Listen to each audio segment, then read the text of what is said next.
Hi everyone, and thank you for joining me for another video. This is Pandemic. This is one of the highest amount of played games that exist on boardgamegeek. I think it's currently in position 2 or 3 based on our owned copies as well. And this is the, I believe, second edition printing. It's by Amass Games. And it's a cooperative game. It's the most highest rated, or one of the highest rated cooperative games there is. And there are numerous versions. I think there are about 14 versions I've played. I think it actually might be 16. This, I believe, is the second edition, when we have sort of specialist characters not found in the first edition. And it's won numerous awards. So this is a USA one. We've got the boardgamegeek.com award, some French ones, and an Australian one. And the idea is to save humanity. It's by Matt Leacock. He's done a number of the other Pandemic games. And yes, as you can see in this particular edition, it comes with some new roles as well: contingency planner and quarantine specialist, which I'll cover off. But crucially, what we're doing is you're looking to treat diseases before they spread. This is a great example of actually what the box tells you what it's about. You're trying to meet up to collect cards. You're looking to cure some diseases. But the thing is, each time you're doing something, the game responds to you. And in this instance, infections can appear and outbreaks can occur, and you need to be saving humanity. So let me start just putting everything out. There's the rule book. It's a very good rule book as well. So I might just show you as an example where if you want to reference something, when you set up the game, you're going to, depending on the number of players, give yourself 4 cards each, 3 for 3 players, or in a 4-player game, 2. And now I'll show you how to set up the board. Now, this particular edition has been sleeved. So as you can see, there's some pinky kind of cards on the back. That has no need, but it just keeps cards in a good condition. And with many games, you don't want to have a card marked, because then you know what could be coming up as well. This includes some cards from On the Brink as well, which is an expansion which is highly rated. And I can be pretty much leaving these alone for the time being. And these Petri dishes are also not found in the base game. They're just going to come in bags. But we're serving the purpose well here, and hopefully the theme might appear a little stronger seeing such things in the box. So I'm just going to put the box off to one side, make some space, and show you how to set it up. The game takes about an hour. That depends if you win or lose, but typically if you lose, you can lose in 20 minutes. So it's a one-sided board. Oh, excuse me if that hurt your ears. And it looks something like this. I really do like the brightness of this. Now, I just dropped some Petri dish cubes on the floor. I'm just going to quickly go and pick them up. So that's one thing that can be said for having things in something like this, unlike a bag whereby things don't really get affected. You don't have to worry about them. So we have cards like this. These, if we open them up, I'll show you the back of them. This is what the back of the sleeve will look like when you play with your base copy, if you haven't already have it. It's basically a card that we're looking to play out some cards. So there you go there. So let me just sleeve it back in again. And of time being, just leave you and show you that these cards belong here. And these are infection cards. This is what's going to sort of spread things around. As you can see, it lists the place and the exact location as well. So it kind of pinpoints it too. And if you unsleeve it, it's got a different kind of biohazard kind of mark on the back, just to indicate that it's the green style things over here. So you can play this on easy, medium, or hard. It was only until I think last year or this year that I started even playing it on hard. And actually hard isn't as hard as it seems. And I can't explain how that works in a moment. So you have these cards here, and you're going to be choosing a role. What they do recommend is doing it randomly. So let's start off with some people who are sort of in the main game. So I think that'll do, just as an example of some of the different characters. Aside from that, you're just going to need a little bit of space where you're going to be playing out some cards. So I might leave this just about the top of the board here. You also need to open up this bag. So you have a bag like this. So there's a little bit of space down the bottom, and you'll see what I'm doing. You're going to have your biohazard thing. This is basically representing your infection rate. You're going to have your outbreak marker. It's a way that you can lose. You're going to need these little cubes on here. It's showing you if you've completed the sort of the antidote, the disease, the eradication. So 1 per color. And you're going to need some places whereby you can have like research stations to confirm things. This is found in the On the Brink expansion. You don't need it in the base game, but just gives you a little insight as to the fact that there can be a fifth disease, basically, that you're working towards sort of curing or eradicating, however you wish to do it. You're going to need a pawn each as well. So I think we'll just play this in a 2-player mode initially, just fewer pieces to go through. So grab your pawn. Doesn't really matter the colour too much. You just need to remember who you are. Normally we start in Atlanta. Why Atlanta? Well, in zombie films and stuff like that, it's a common place. It seems to be one of those themes. You'll also notice that the various places in this world map, lots of capital cities, but for Germany, we have Essen. So we actually have the capital of the board game world. So maybe that is why, obviously, that was chosen. I think it's definitely because of, obviously, the game. Essen isn't known for too many other things, but mining, and that's about it. So this is a connected up map. You can see that for some reason you can go from Sao Paulo, from Madrid, and you can go across to Lagos.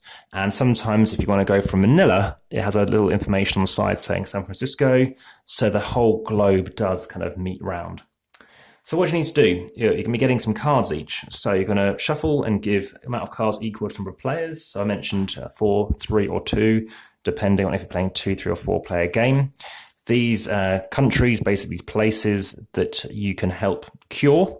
This gives you the population, it gives you the density, tells you the country, and it gives you a bit of indication, which is very interesting, about actually where you'll find certain things. The blue cards here, yellow, black, red. In this instance, we're right here in the black zone. So 2 cards each, or 4 cards each, 3, 4, let's do it randomly, and then 3, 4. So we've got some cards each.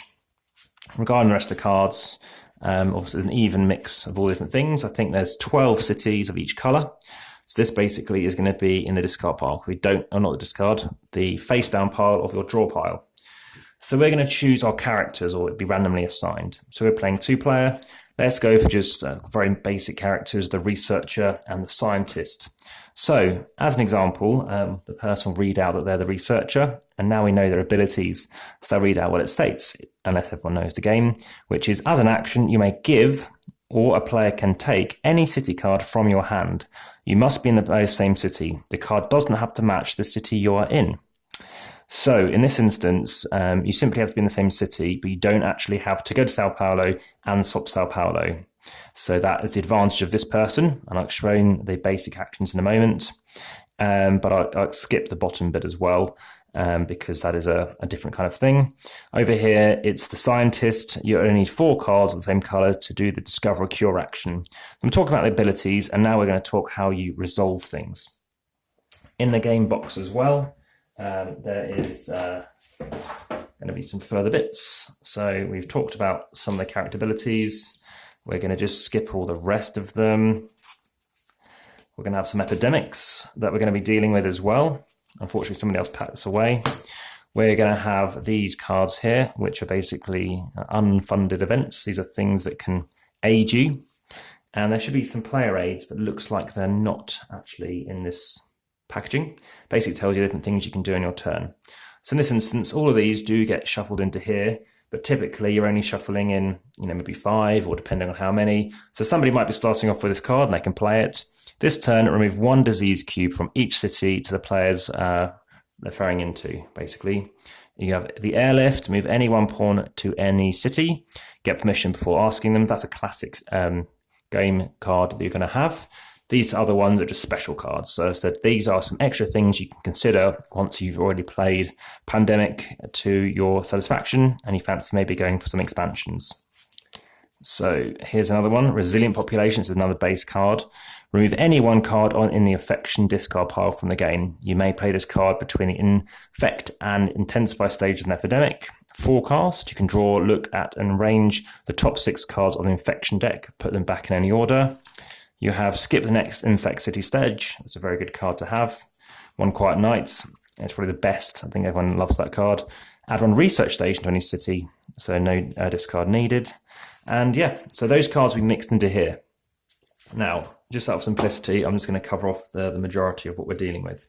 So, we have now laid out the stuff. We now need to infect, so to the infection. So we're going to play on easy mode.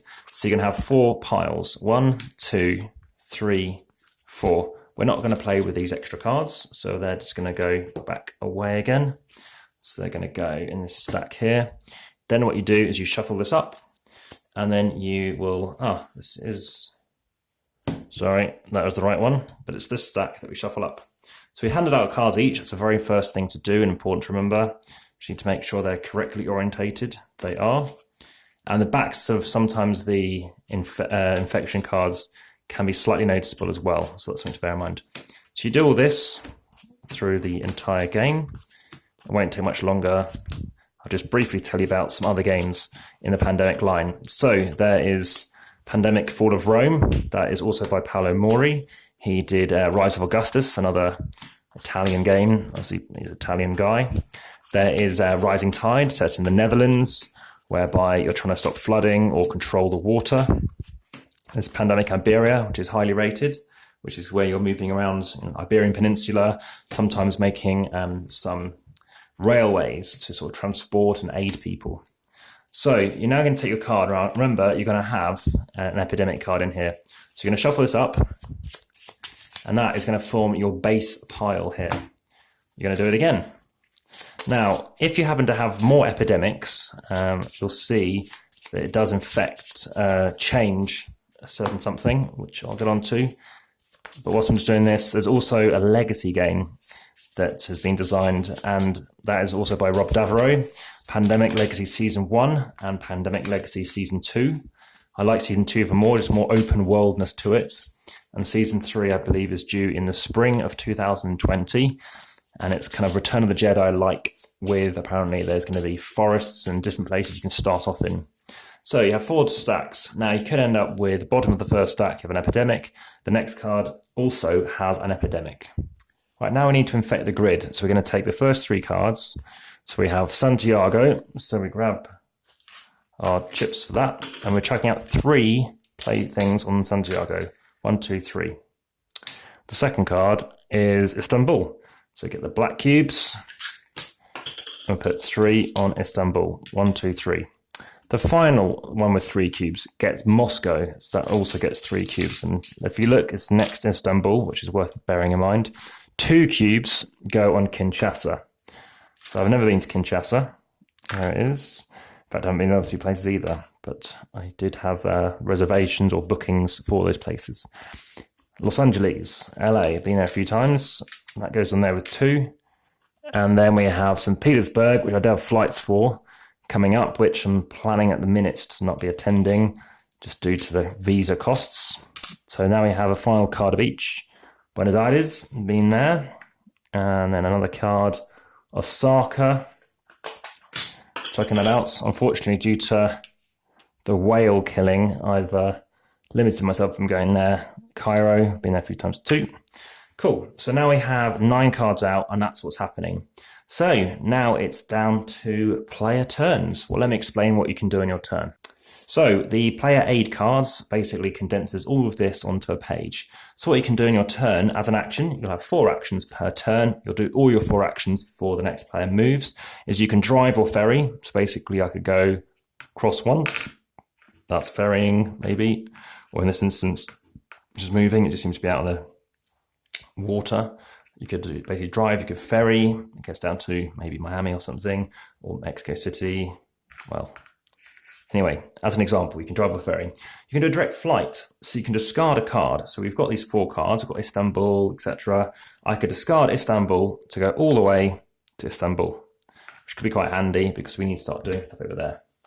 I'll explain why in a moment. We need to do the charter flight to discard the city card that matches the city you're in to move to any city. So if I had Atlanta, I could discard Atlanta to go anywhere I want, which is very powerful. But the thing is, you've lost yourself a card, and explained why you'll need your cards. You can do the shuttle flight. You can move from any location with basically a research station to any other that has a research station.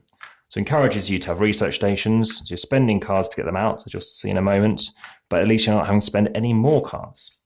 So those are your movement actions. There are 4 I've just listed. Move, so basically move by land, move by water, direct flight, charter flight to go anywhere, and then the shuttle flight using your research station.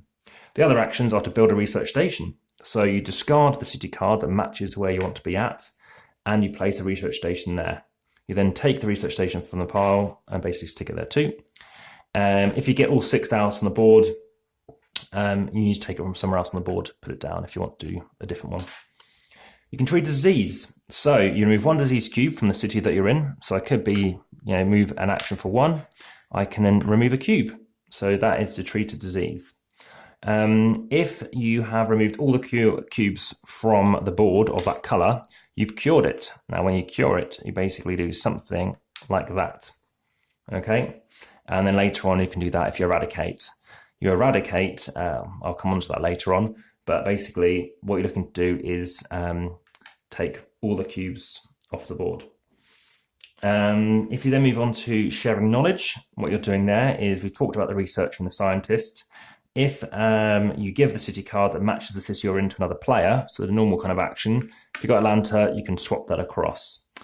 But they've got to be with you, and you both need to agree to do it. Now, if the player who gets the card, he has the hand limit of 7 cards, if they have more than 7, you must immediately discard down to only having 7. You can discover a cure. So at any research station, so that's basically a place like this, you can discard 5 cards of the same color. So in this instance, maybe I've got 5 black cards, then I can then discover the cure. So in this instance, you flip this over. Now, we talked about treating. If you happen to get these all off the board, basically this comes off or that goes there, you've eradicated. So you're treating it by going here and saying, look, I've played 5 cards, and so look, we now know enough about this disease that it's treated, and to win the game, you have to treat all 4. So you need to go ultimately 20 cards, 5 of each color to win the game, but you could eradicate. So eradicate is you get everything off the board as well. Why is that useful? You'll see in a moment. So those are the actions. Now, what you need to be aware of next is how the board fights back at you. So imagine I've now gone, and I've gone here for like 1 to Istanbul to remove that card. So that card has gone in the discard pile. I go 2, 3, 4. So now I remove some cubes.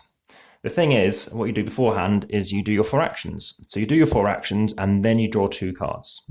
So you already have some cards. So now we drew some cards. You look and you see, well, I've already got blue. I'll start working towards blue.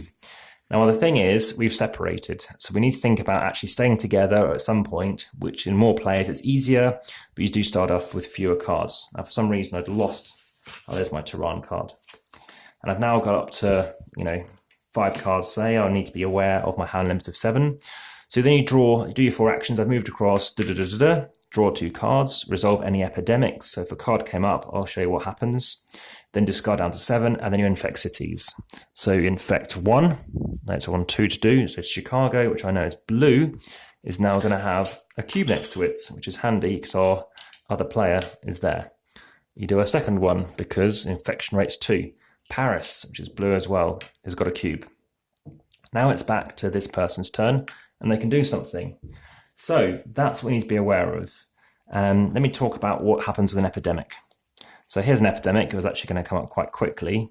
And in this instance, you increase the infection marker. So this goes up. So if it goes up eventually to here, we're drawing 3 cards. So things are spreading more, which is going to be difficult. We've also then have to draw the bottom card of this deck. And basically, you are going to put 3 cubes on it. So we're going to infect. This Mexico City is now going to get 3 cubes on Mexico City. 1, 2, 3.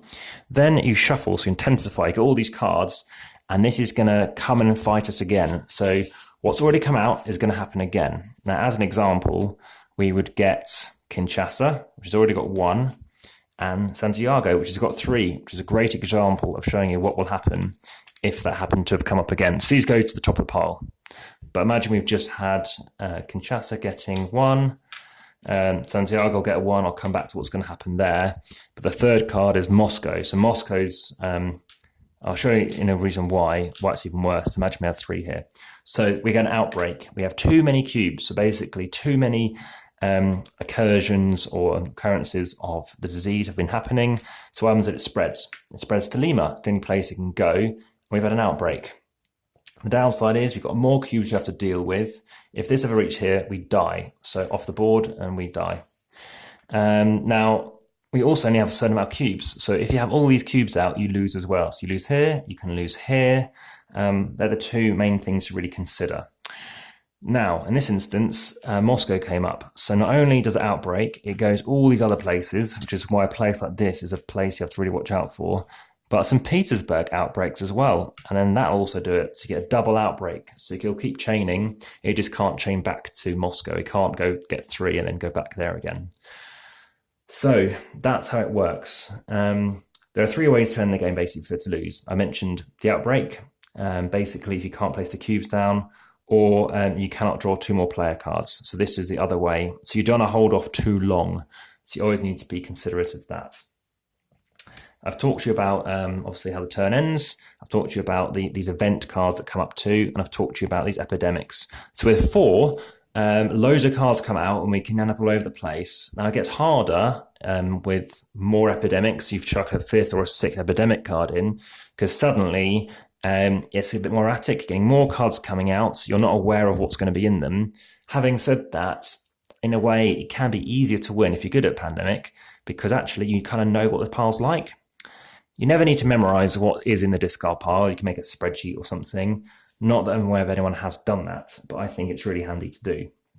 That pretty much covers off Pandemic. I can just quickly take you through. There are obviously information here about the other characters. What's really good is the commonly overlooked rules. I think that's a really well worded way of putting it. So you do not draw a replacement card after an epidemic. So you've drawn 2 cards and that's one of them. So you can't draw an extra one. You may discover a cure at any research station. The color of the city doesn't matter. On your turn, you may take a card from another player if you're both in the same city and matches the card that you take. On your turn, you may take any city card from the researcher only if you're both in the same city. So like I said, these characters are very strong. This character, the scientist I mentioned earlier, so this is what I mentioned about only needing 4 cards instead of 5. It's really good. And finally, your hand limit always applies. So always make sure you're down to those 7 cards. So that is how the game flows. And I'm just going to talk to you a little bit more about the other versions. There's a game called The Cure, which involves using dice. There's Contagion, which involves kind of going to different places around the map. There's a game called Plague Inc., which is quite similar. There is also Pandemic Rapid Response using dice. So there's a guy who designed a game called Fuse, a real-time dice game.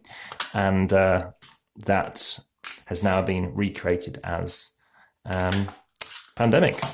So yeah, lots of different versions out there. It's a quite reasonable price game compared to, say, Ticket to Ride, which still holds its value. Women in particular do like cooperative games generally more. I think about 35% of people prefer cooperative games anyway. As interesting as this map looks, at the same time people might find it's, I don't know, it can feel a little dry. But having said that, I do find when you get playing it, it's a nice experience. And when you start adding in, these extra infection stuff like this, it's really cool. So On the Brink contains 3 sort of mini expansions. One involving this cure. You can play as a bioterrorist who kind of fights everyone else. And there's another one involving, a different thing to do with cures and stuff like that. So you can actually increase the epidemic rate as well. So the way this has been put together is you put all your epidemics together, you put all of your characters together too, and then I'll show you how to pack it away, and then the weight of the game. It's quite a thin box as well, which is quite handy, and they don't need to go for anything massive and chunky. So leave the epidemics all together, and as you can see, they've added in a 7th one, which I'm definitely keen to try out. See how it's interesting. It's 7, and how easy or difficult it is comparatively. But yeah, so far there hasn't been a competitive real version of Pandemic, which I did have as an idea. And no, it's really stood the test of time. There are some gamers out there and reviewers such as Z Garcia, who loves Pandemic. He ranks it as, well, for many years as his #1 game. I think he's now starting to push Arkham Horror. I think the LCG is his #1 game.